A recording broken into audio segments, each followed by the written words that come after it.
first, an 11 Alive investigation into Senator David Perdue's stock trades as he tries to hold on to his seat in that runoff race. Records are showing that Senator Perdue made substantial profits from a medical stock that he bought and sold as the addiction epidemic spread, and he voted on landmark legislation. 11 Alive's Doug Richards has more for us tonight. Senator David Perdue has come under fire for much of this year for stock trades made during the start of the coronavirus pandemic. These trades indicate that he also made thousands of dollars in stock profits during the opioid crisis.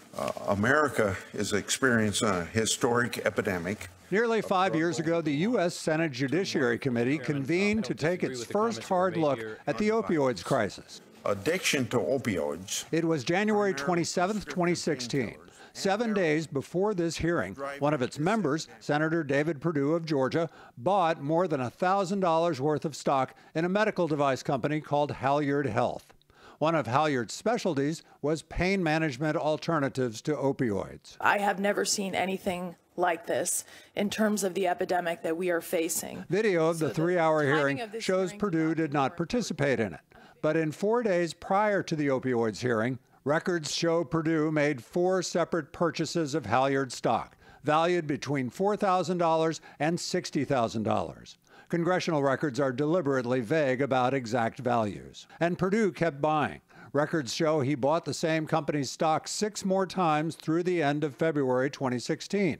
His new stock purchases were valued at up to $150,000, according to congressional records. He was trying to run and hide from the pain that he had. Around this time, coverage was just beginning of an opioids crisis that had turned suburban Atlanta teenagers into heroin addicts in a triangle that stretched from Atlanta to Canton to Gainesville. It was a heartbreaking story that got national attention and in the halls of Congress.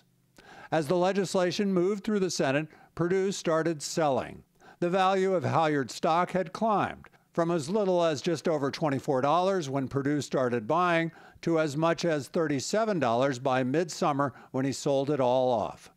Price records indicate he made anywhere from 33 to 54% profit over the 7-month period, when Perdue bought, then sold the stock in the company making pain management devices as the opioids crisis drew more headlines and attention from Congress. 33% on the 7-month investment.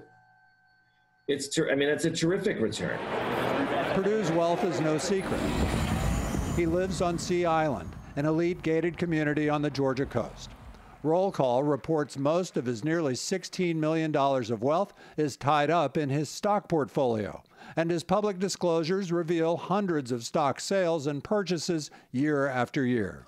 The New York Times this week reported Perdue is the most prolific stock trader in the U.S. Senate. When he sold his Halyard stock, Perdue reported the sale was worth no more than $120,000.